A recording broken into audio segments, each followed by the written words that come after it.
They say the road to Hollow Creek isn't marked on most maps. That's because the locals don't want you to find it.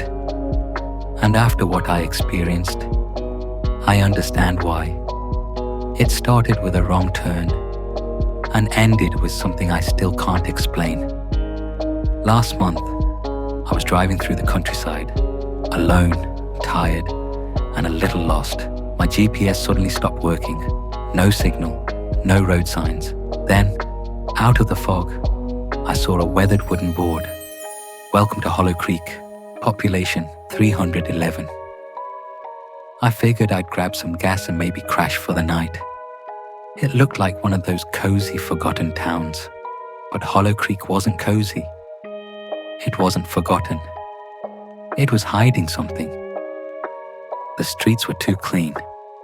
The buildings, perfectly preserved like a set from the 1950s. Kids played on the sidewalks. But strangely, silently. No laughter, no music, no car engines, just the sound of the wind. I stopped at a general store. The old man behind the counter looked up and without smiling asked, "Passing through?" I nodded. "Need a room for the night?" He hesitated. His eyes narrowed. "You should keep driving. Don't stay here after 7. I smiled awkwardly. Thought maybe he was just another small-town weirdo. But when I left, I swear, I felt his eyes follow me all the way down the block. Eventually, I found a run-down motel. The woman at reception barely made eye contact. She gave me the room key and said, "Stay in your room. Curtains shut, lights off, no matter what you hear." I raised an eyebrow. "Excuse me?" She just shook her head. "Just don't open the door." That's when I saw the clock behind her. 6:43 p.m. I still didn't take it seriously. I thought maybe they were just a superstitious community with odd bedtime rules.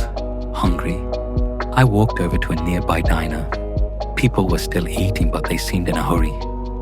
Waitresses cleared tables like their lives depended on it. Had to be 6:55. Every single customer stood up at once, left food on their plates, left without paying. And by 6:58, the place was deserted. I was the only one left.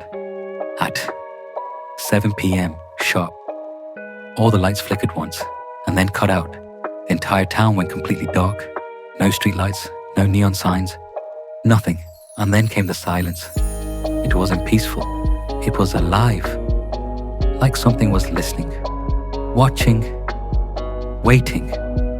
I made my way back to the motel in the dark. As soon as I locked the door behind me, there was a knock.